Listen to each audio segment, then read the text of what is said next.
దేవుని మందిరములో ప్రవర్తన జాగ్రత్తగా ఉండాలి. ఎందుకంటే దేవుని సన్నిధి మన మధ్య ఉన్నది, పరిశుద్ధాత్మ మన మీద ఉన్నాడు. రెండవది, మనం పలికే మాటలు కూడా తండ్రి వింటున్నాడు, పరిశుద్ధాత్ముడు వింటున్నాడు, యేసై వింటున్నాడు, దూతలు వింటున్నారు. ఈ మాటలు సైతాను కూడా వింటున్నాడు.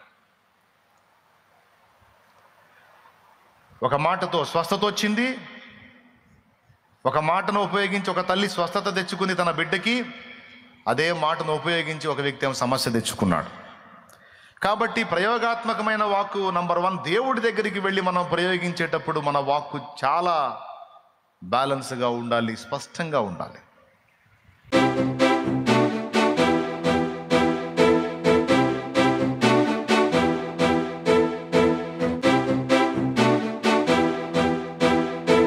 కొన్నిసార్లు దేవుని ముందు మనం ప్రయోగించే వాక్కు మన ముఖం పగలగొట్టిద్ది, కొన్నిసార్లు మనకు లాభాన్ని కూడా తెచ్చిపెట్టింది. ఇప్పుడు పేతురు ఏమన్నాడు? వీరు అందరూ పారిపోయినను నేను నీ కోసం నమ్మకంగా ఉంటాను, నేను పెద్ద నమ్మకస్తుడిని, నాలాంటి పనోడు ఇంకొకళ్ళు లేడని చెప్పాడు. అప్పుడు ప్రభు దాన్ని పట్టుకొని, ఈ రాత్రి తెల్లవారేసరికి 3 సార్లు అసలు ఆ యేసెవరో నాకు తెలియదని పశ్చాబద్ధం ఆడతావు, ఆ తర్వాత కోడి కూసిద్ది అన్నాడు. ఇదేం ప్రయోగం? ఇది కూడా యేసు ప్రభుతో చెప్పిన మాటే. కనాను స్త్రీ యేసు ప్రభుతో చెప్పిన మాట వలన ఆమె కుమార్తెకు పట్టిన దయ్యం వదిలిపోయింది. అక్కడ సమస్య పరిష్కారమైంది ఆమె పలికిన మాటతో. కానీ ఇక్కడ పేతురు పలికిన మాటతో సమస్య వచ్చింది. జస్ట్ మీరు రాసుకుంటారు గుర్తు, అట్లా కోట్ చేసుకుంటారని చెప్తున్నా. ఆమె పలికింది వాక్కే, పేతురు పలికింది వాక్కే. కానీ ఆ వాక్కు ద్వారా ప్రభు ముందు ఆ మాట పలికినప్పుడేమో సమస్య పోయింది. అదే ప్రభు ముందు పేతురు పలికిన వాక్కుతో పేతురుకు ఆ రాత్రే శోధన వచ్చింది. ఎంత శోధన అంటే, జస్ట్ కొన్ని గంటల ముందు దాకా ఆయనతో ఉన్నాడు, గంటలు తిరిగేసరికి ఆయన ఎవరు నాకు తెలియదు, నా అబద్ధాలు ఆడాల్సి వచ్చింది. అంటే ఒకళ్ళు పలికిన వాక్కుకేమో స్వస్థత వచ్చింది, ఒకళ్ళు పలికిన వాక్కుకేమో సమస్య వచ్చింది. అంటే దేవుడితో పలికే ప్రతి మాట కూడా జాగ్రత్తగా పలకాలి. నేను చెప్పలా, ప్రసంగి చెప్పాడు. ప్రసంగి గ్రంథము 5వ అధ్యాయము మీరు ఒకసారి చూడగలిగితే, దేవుని సన్నిధికి దేవుని మందిరమునకు పోవున్నప్పుడు నీ ప్రవర్తన జాగ్రత్తగా చూసుకొనుము. బుద్ధిహీనులు అర్పించినట్లుగా బలి అర్పించుట కంటే సమీపించి ఆలకించుట శ్రేష్టము. వారు తెలియకే దుర్మార్గపు పనులు చేయుదురు. నీవు దేవుని సన్నిధిలో అనాలోచనగా పలుకుటకు నీ హృదయమును త్వరపడనీయక. అద్దుగా మాట ఒక్కసారి ఎప్పుడన్నా ఆలోచించారా మీరు? నీవు దేవుని సన్నిధిలో అనాలోచనగా పలుకుటకు నీ హృదయమును త్వరపడనీయక నీ నోటిని కాచుకొమ్ము అన్నాడు. దేవుడు ఆకాశమందు ఉన్నాడు, నువ్వు భూమి మీద ఉన్నావు కావున నీ మాటలు కొద్దిగా ఉండవలెను. దేవుని దగ్గరకు పోయి నువ్వు ఏది పడితే అది వాక్కరా, కొన్ని నీకు ప్లస్ అయితే కొన్ని నీ మొహం పగల కొడతాయి. నువ్వు దేవుని ముందుకు వెళ్ళినప్పుడు జాగ్రత్త అన్నాడు. అందుకే దావీదేమన్నాడు? ప్రతి ఉదయమున నా ప్రార్థన నేను సిద్ధపరచుకొని ఉన్నాను అన్నాడు. ఏమన్నాడు? ప్రతి ఉదయమున నేను నీ సన్నిధిని తెలుపుటకై నా ప్రార్థనను సిద్ధపరచుకున్నాను అన్నాడు, మాటలను సిద్ధపరచుకున్నాను అన్నాడు. ఇంట్రెస్ట్ ఉంటే కీర్తన చదువుకోండి, అందులో ఇవన్నీ దొరుకుతాయి మీకు. ఇప్పుడు కాదులే, ఇంటికి పోయినాక. స్తోత్రం. దేవుని మందిరంలో తప్పుగా ప్రవర్తించకూడదు, దేవుని మందిరములో అనాలోచనగా పలకను కూడదు. తప్పు ప్రవర్తన ఉండకూడదు, తప్పు వాక్కు కూడా ఉండకూడదు. దేవుని ముందు ప్రయోగించేటువంటి వాక్కు, ప్రయోగాత్మకమైన వాక్కు జాగ్రత్తగా నిర్మించుకొని మాట్లాడాలి. ఈరోజు నేను ప్రభు దగ్గరికి వెళ్తాను, ఈ విషయాలు ఇలా పంచుకుంటాను నా దేవునితో అని నువ్వు ఏమేం చెప్పాలనుకున్నావో స్పష్టంగా ఆయన దగ్గరికి వెళ్ళి ఆలోచనాత్మకంగా మాట్లాడాలి. కొంతమందికి ఏముండవు, అలవాటుగా ఆశుగా కొన్ని మాటలు పలికేస్తూ ఉంటారు, అవి ఎఫెక్ట్ అవుతాయి.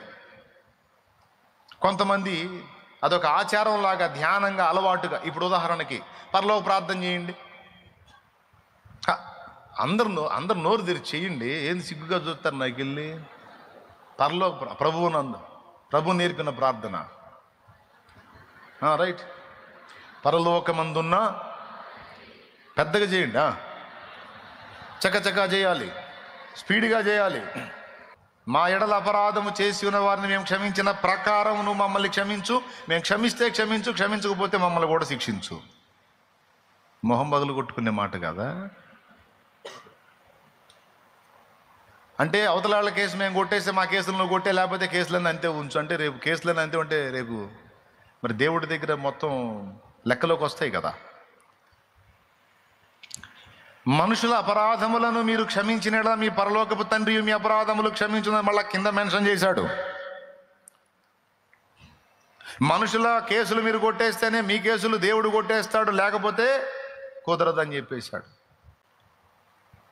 మనుషుల అపరాధములు మీరు క్షమించిన మీ పరలోకపు తండ్రి మీ అపరాధములు క్షమించును, లేకపోతే మీరు క్షమించకపోతే క్షమింపబడరు. ఇప్పుడు మనకు ప్రార్థన తెలుసు కదా, ప్రభు నేర్పిన ప్రార్థన అని. పరలోకమందున్న మా తండ్రి నీ నామం పరిశుద్ధపరచబడును కానీ, నీ రాజ్యం మాకు వచ్చును కానీ, నీ చిత్తం పరలోకమందు నెరవేర్చినట్టు భూమి మీద నెరవేరు మంత్రాలు చదివేస్తూ ఉన్నారు మొత్తం. అందులో నీకు రేపు పెద్ద సమస్య తెచ్చిపెట్టే మాట ఒకటి ఉంది. అందుకనే దేవుడు నువ్వు అనాలోచనగా పలుకుతావా, ఆలోచనాత్మకంగా పలుకుతావో గ్రహింపులో పెట్టుకోవడానికి, ఆయన నిన్ను అబ్జర్వ్ చేయడానికి ఆ ప్రార్థనలో అది మెన్షన్ చేశాడు. అందుకే ప్రభు సన్నిధిలో అనాలోచనగా పలకరాదు. దేవునికి స్తోత్రం చెప్పండి గట్టిగా. దేవుని మందిరములో ప్రవర్తన జాగ్రత్తగా ఉండాలి. ఎందుకంటే దేవుని సన్నిధి మన మధ్య ఉన్నది, పరిశుద్ధాత్మ మన మీద ఉన్నాడు. రెండవది, మనం పలికే మాటలు కూడా తండ్రి వింటున్నాడు, పరిశుద్ధాత్ముడు వింటున్నాడు, యేసై వింటున్నాడు, దూతలు వింటున్నారు. ఈ మాటలు సైతాను కూడా వింటున్నాడు. ఒక మాటతో స్వస్థత వచ్చింది, ఒక మాటను ఉపయోగించి ఒక తల్లి స్వస్థత తెచ్చుకుని తన బిడ్డకి, అదే మాటను ఉపయోగించి ఒక వ్యక్తి ఏమో సమస్య తెచ్చుకున్నాడు. కాబట్టి ప్రయోగాత్మకమైన వాక్కు నంబర్ 1, దేవుడి దగ్గరికి వెళ్ళి మనం ప్రయోగించేటప్పుడు మన వాక్కు చాలా బ్యాలెన్స్గా ఉండాలి, స్పష్టంగా ఉండాలి. ప్రభా నన్ను ఆశీర్వదించు అంటే దేవుడు అంటాడు, ఏ విషయంలో రా నేను ఆశీర్వదించాలని? నీకు తెలియదు ఏముందైనా అన్ని విషయాల్లో ఆశీర్వదించు. అట్లా కాదు. నువ్వు ఏది నీ భౌతికంగా అడిగినా, ఆత్మీయంగా అడిగినా, దేవుని ముందుకు వెళ్ళినప్పుడు మన ప్రార్థన స్పష్టముగా ఉండాలి. కళ్ళు లేని గుడ్డివాడు యేసయ్య దగ్గరకు వచ్చాడు. యేసు ప్రభు వెళ్తా ఉంటే, దావీదు కుమారుడా నన్ను కరుణించు అని కేకలేశాడు కళ్ళు లేనివాడు. ఆయన ఆగాడు, అతన్ని తీసుకొచ్చారు. తీరా దగ్గరకు వచ్చిన తర్వాత ఆయన అడిగాడు స్పష్టంగా, నేను నీకేమి చేయగోరుచున్నావు అని. కళ్ళు లేనోడికి ఏం కావాలో, కళ్ళు లేనోడు ఏం కోరుకుంటాడో యేసయ్యకి తెలియదా? ఒకసారి చెప్పండి, తెలీదా? కానీ అడిగాడని మీకు తెలుసా? లూకా సువార్తలో ఉంది.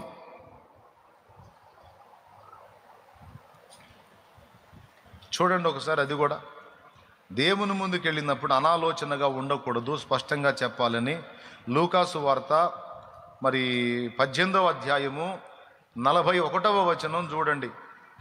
వాడు దగ్గరకు వచ్చినప్పుడు ఆయన, నేను నీకేమి చేయగోరుచున్నావని అడుగగా, చాలు, నేను నీకేమి చేయగోరుచున్నావు అబ్బాయ్? కేకలేసావు, దావీదు కుమారుడా కరుణించమని కేకలేసావు, ఆగాను, ఏం చేయాలి చెప్పు అన్నాడు. అంటే కళ్ళు లేనివాడు గుడ్డివాడు ఏం కోరతాడు? సార్ నాకు పెళ్లి కావాలంటాడా? ఏమండి మంచి సహకారాన్ని ఏర్పాటు చేయండి, పెళ్లి లేదు, నాకు ఎవరు చేసేవాళ్ళు లేరని అడుగుతాడా? మరి ఏమడుగుతాడండి కళ్ళు లేనివాడు? చూపేగా, అంత మాత్రం తెలియదా ఏంది ఈయనకి? మరి ఏంది నేను నీకేం చేయగోరుచున్నావు అంటాడేంది? అర్థమైందా? అంటే దేవుడు మన నుండి ఏదైనా ప్రార్థన వచ్చినప్పుడు అది స్పష్టంగా ఉండాలి, కన్ఫ్యూజ్గా ఉండకూడదు. అడిగే మనకి క్లారిటీ ఉండాలి, దేవునికి కూడా క్లారిటీ ఉండాలి. ఏ అంశమైన అడుగు, ఏ విధంగానైనా నువ్వు దేవుని ముందుకెళ్ళి ప్రార్థనకు ఉపక్రమించినప్పుడు నీవు అడుగుచున్న వాటిని దేవుని సన్నిధిలో అలా అనాలోచనగా పలకవద్దు, ఆశువుగా పలకవద్దు, మత్తులో పలకవద్దు.